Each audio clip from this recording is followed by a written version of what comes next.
Greetings, everyone. It's good to see you all this morning. We have a delightful opportunity to learn about the world from the viewpoint of Ankara and much more, because I know you're not from Ankara, with the Turkish Ministry of Foreign Affairs, Mevlüt Çavuşoğlu. It's a pleasure to see you this morning, Mr. Minister. Let me just open up and get right to it and ask you, many people are looking at Turkey and Turkey's foreign policy, how it's pursuing its interests in the world. And I'd like to know from you, to hear, what is driving Turkey's interest today? How does the world look from your perspective? What has changed? What's remained the same, say, over the last decade that is driving the choices you're making? Well, to understand the Turkish foreign policy or priorities of the Turkish foreign policy, first of all, we should understand what's going on around us, particularly in last decade.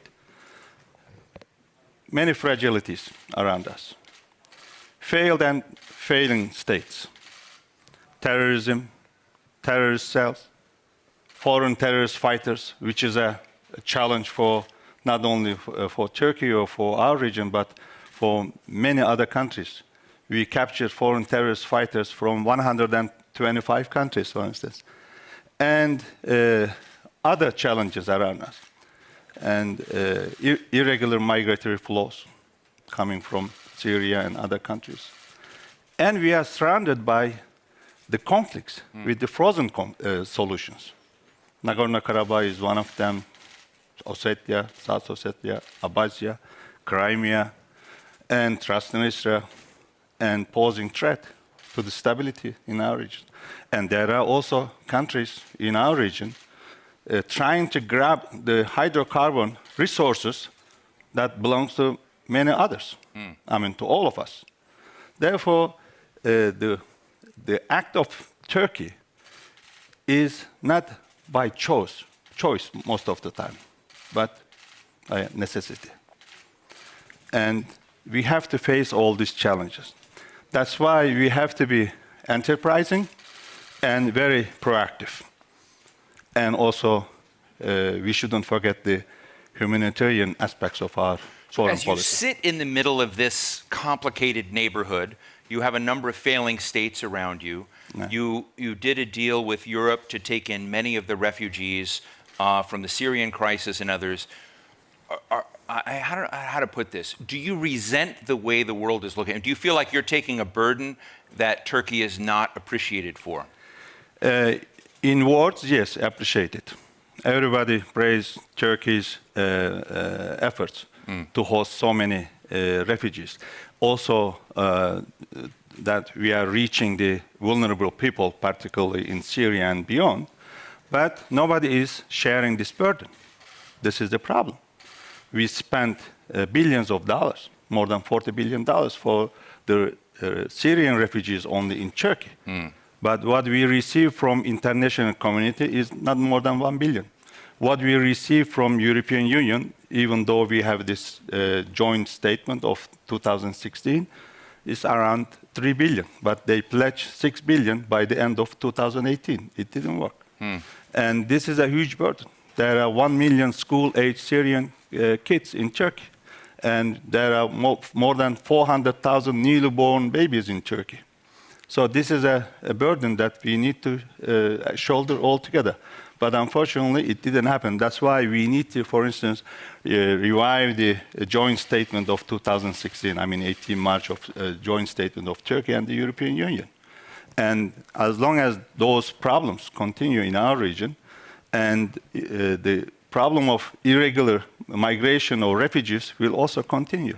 So we need to have new visions and strategy, and we need more solidarity to shoulder this burden. And after pandemic, there are estimations that more than 100 million people additionally will be mobilized, leaving their homes for this reason and that reason.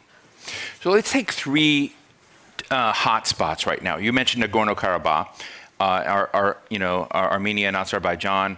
Let's take Libya, where you've got Turkish forces down there on one side of the Libyan coast, another controversial hotspot. You also have the exploratory ships and sort of the desire to sort of draw lines in the Aegean and the Eastern Mediterranean. Some observers are saying, wow, Turkey is on the prowl. Turkey is trying to sort of change the status quo in these various areas. Where do you take exception to that? Because it looks as if Turkey is trying to sort of change boundaries, change rules, intervene in places. What is your response to that? First of all, we are committed to territorial integrity of countries in our region and beyond, including Syria, Libya, and the others. And everybody should be also committed to territorial integrity of Azerbaijan. You are right, the status quo has to be changed. But Turkey is not very ambitious to change the status quo alone. We have to change the status quo. It cannot continue like this. The territories of Azerbaijan, including NagornoKarabakh, under the occupation of Armenia for almost 3 decades, since 1990-22. We have Minsk Group, we have Minsk co-chairs, Russia, United States, and France. Has there been any solution or any credible efforts? No. So that's why Armenia is very much encouraged to attack Azerbaijani territories that are not under the occupation at this moment, in July and also recently. So we also believe in a peaceful and negotiated solution. But everybody has to understand the frustrations of Azerbaijan. Now Azerbaijan believe that they have to fight in their territory to get back their territories. They have to do that. And in other areas like Libya, we have engaged with the legitimate government that established after Sehrad Agreement in 2015, after long conferences in Rome, and also recognized by the United Nations. But some others engage, like France, with Haftar, putschs. And thanks to our engagement, Haftar couldn't enter into Tripoli. Otherwise, this war could be turned into an urban war. Then it could continue for decades. And we balance this situation on the ground. That's why now we can speak about the lasting ceasefire and also political process. So this situation had to be changed, and it was changed thanks to our engagement. And meanwhile, of course, we spent a lot of effort in Istanbul, in Moscow, in Berlin conference. Now we support the ongoing talks, intra-Libyan talks. And also with regards to Eastern Mediterranean, I told you that there have been some countries trying to grab the hydrocarbon resources that belongs to all of us, including Turkey. And we were so patient until 2018 to start our activities. It started in 2003. Greek Cypriots signed agreements violating our rights and ignoring the Turkish Cypriots with Egypt in 2003, then Lebanon, then Israel, and they gave licenses. And they started their drilling activities in 2011. And Turkey had to start its own drilling activities in 2018. We had to wait 7 more years. Meanwhile, we call on everybody for equitable sharing and delimitation. But unfortunately, constantly refused. And on the other hand, Greece has maximalist claims. And they have one Sevilla. Oh, you brought charts. Yes. This is the Sevilla map. Yeah. According to this Sevilla map, you can easily see nothing left for Turkey. You can see better here on this map. And this is the Greek claims, all these areas that you can see with Greek flag. And they are leaving only this much for Turkey. So we are talking about international law and legitimacy. So is there any international law and is there any court judgment that giving a right to a country like this? Or is there any country that can accept this? And in addition to that, I mean, based on this map, Greece is, claiming for island Costa which is only 2 kilometers away from Turkey. This is a very tiny island, 10 square kilometers, and 580 kilometers away from the mainland of Greece. And Greece is claiming for this very tiny island 40,000 square kilometer continental shelf or exclusive economic zone. That's why they are against our activities. And we have been conducting our activities, seismic research activities, in the areas that we registered to United Nations in 2004, and we gave the licenses in 2009 and 11. And meanwhile, of course, Germany and some other countries mediated, and we gave another chance for diplomacy and for meaningful dialogue with Greece. And hours before the release of the joint statement that we agreed with Greece to start exploratory talks and confidence-building measures between the militaries and political consultations, they went to Egypt and signed the agreement. You can agree or disagree with the contents of the agreement. That's another story. But hours before the release of this joint statement, signing an agreement and violating the Turkey's continental shelf is not a goodwill. They, unfortunately, so let me try and understand these are the problems this. that we have to take. That's why I'm saying that we had to take actions, not by choice, but by necessity. So, the world is watching this, and it's fascinating. You have warships. The Greeks have warships. They sort of meet up. Technically, you're sort of allies via NATO. Jens Stoltenberg, in my interview with him yesterday, talked about visiting both capitals, both leaders, and investing in de-escalation infrastructure, hotlines. So I guess my question to you is, how is the warship approach going, and what's the alternative? Well, deconfliction is important. That's why we supported and appreciated efforts of Secretary General Jens Stoltenberg, and from the beginning. And we gave our consent to his statement. And Greece also did. After he made this statement, unfortunately, Greece rejected. I think because of the public opinion, public pressure. They are, we are more comfortable comparing with them as politicians. And then now they are okay. They are attending the meetings. We agreed on a joint statement. You can have disagreements on this and that, right or not, okay? But there shouldn't be any conflicts between allies. That's why we supported NATO's deconfliction efforts. Now it's going well. Why we had to send our ships over there? Because Greece sent their ships to attack Oruç Reis research ship. And they attempted, actually. And our ships had to stop them. That's why. And our ships and military has the clear order not to attack first.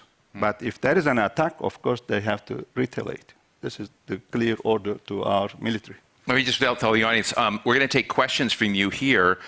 We've got boom mics out here, and I've got a couple more, but then we'll be sure to get out to you in the minutes that we have ahead. How is, I hate to put it this way, the dance with the EU going? For years, there's been talk of the EU accession track. Do you believe that there's a real EU accession track? Is it still an objective of Turkey to try and go that route despite what seems to be a further and further away road? There is a joke in Serbia. The question is, when is Serbia going to be a member of the European Union? The answer is during the Turkish presidency. So have you given up? Everybody, no, we are not giving up. We have been candidate country for 60 years, and we started negotiations at the same day with Croatia, and Croatia assumed the presidency very recently, before Germany, by the way, and they are supporting our membership. Of course, it is personal, and some countries are against Turkey's membership. Of course, it is not personal at the same time, because EU is having problems with its own policies, including enlargement policy. And they almost concluded the negotiations with Montenegro, but they stopped the accession talks with Montenegro. And it took time to give a date for other Western Balkan countries, North Macedonia and Albania. So because of the problems within the European Union.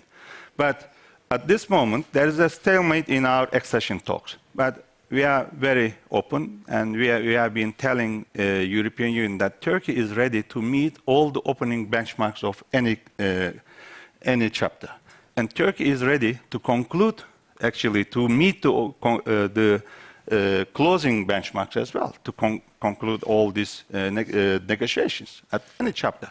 But EU is at the same time, criticizing Turkey for this and that, but they are not allowing to open the most critical chapters, 23 and 24 on human rights, rule of law, this and that, security, most important chapters. They are not allowing to open this. Okay, there is a stalemate. But are there other areas that we can continue working together? Yes, of course. I just mentioned you're still migration. Up for the dance. Yes, migration. And we have agreements. Visa liberalization is one of them.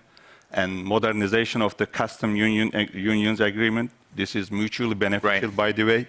So there, security, countering terrorism, and there are many areas we can work. So you're sending the message to Europe right now, you're still interested? Of course, Turkish people are interested, even though there is a lack of trust, even though there have been many disappointments.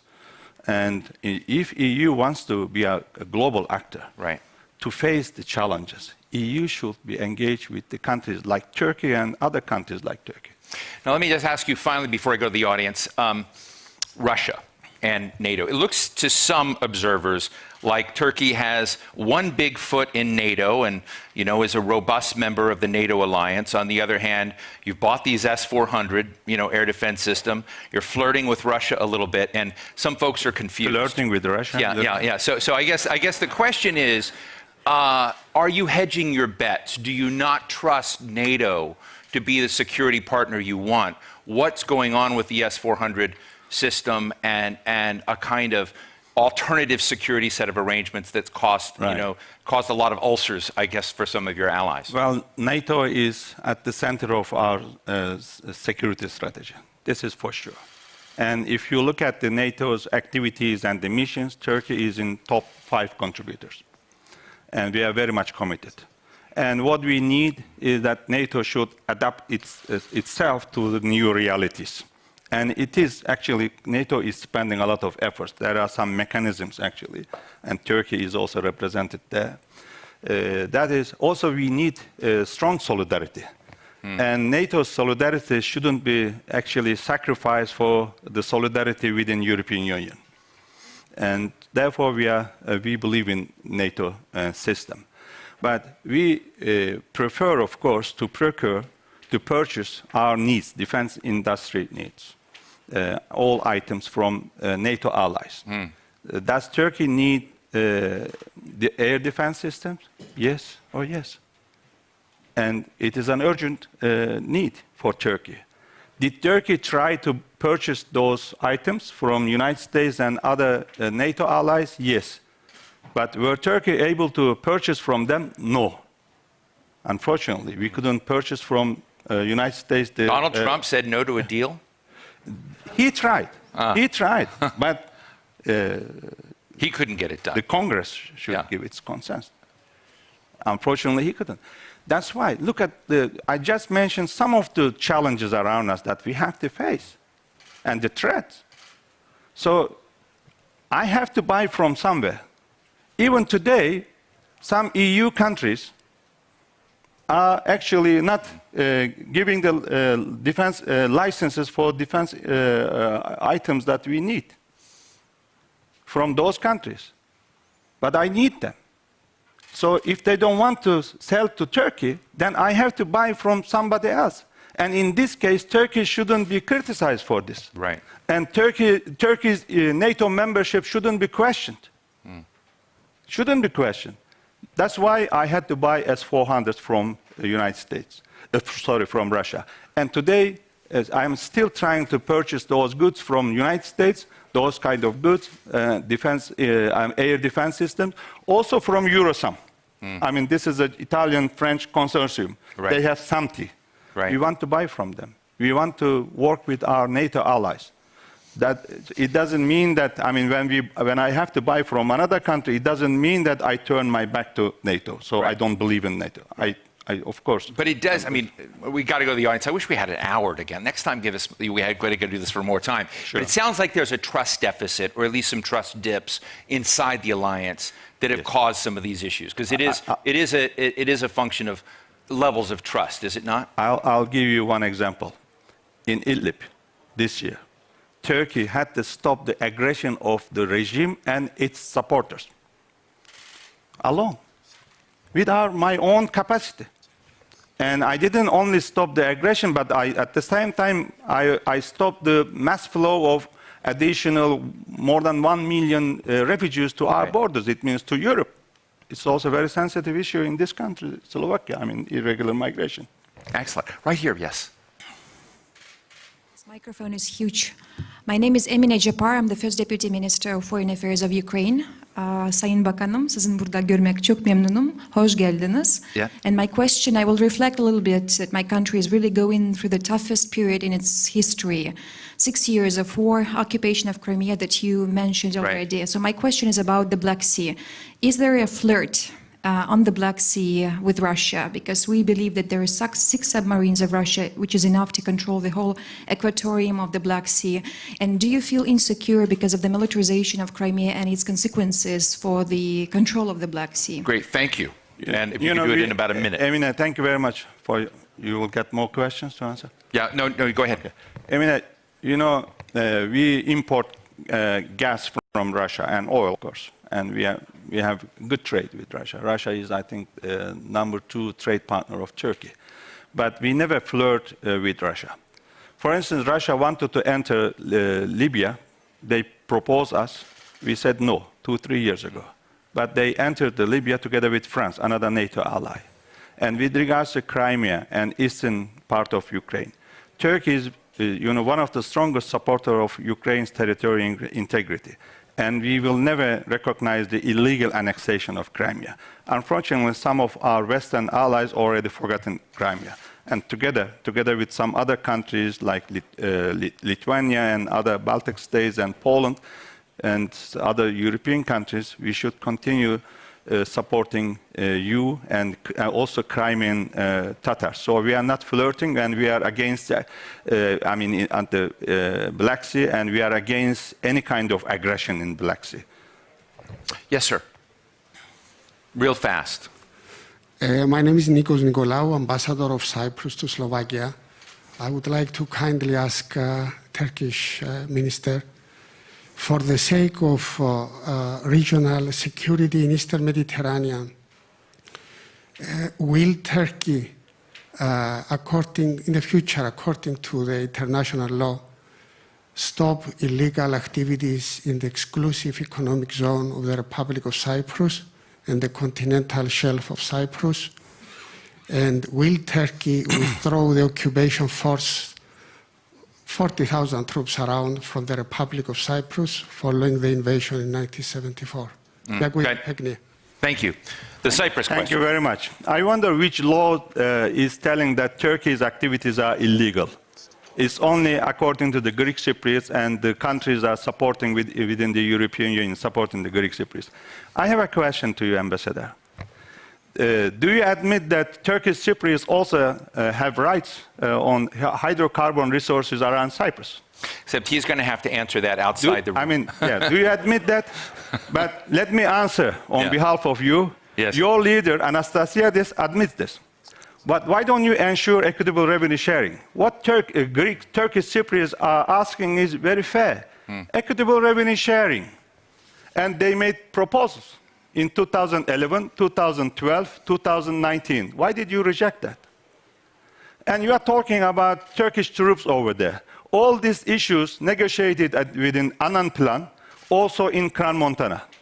And Turkish Cypriots, and with the support of Turkey, actually supported this Annan Plan at the referendum. Why did you reject that in 2004? Why did you reject all the proposals in 2017 in Kran Montana? Let me tell you, let me answer this question. Because you don't want to share anything with Turkish Cypriots. This is what Anastasiadis is telling. This is what your leaders are telling there. You don't want to share anything. He told me that Greek Cypriots don't want to share even the hospitals with Turks. That's why they cannot agree on any settlement. That's why he had to step back. So you mine on your irregularities and also violations of the rights of Turkish Cypriots. And Turkey is the guarantor, one of the guarantor countries in Cyprus, and Turkey is obliged to protect the rights of the Turkish Cypriots, period.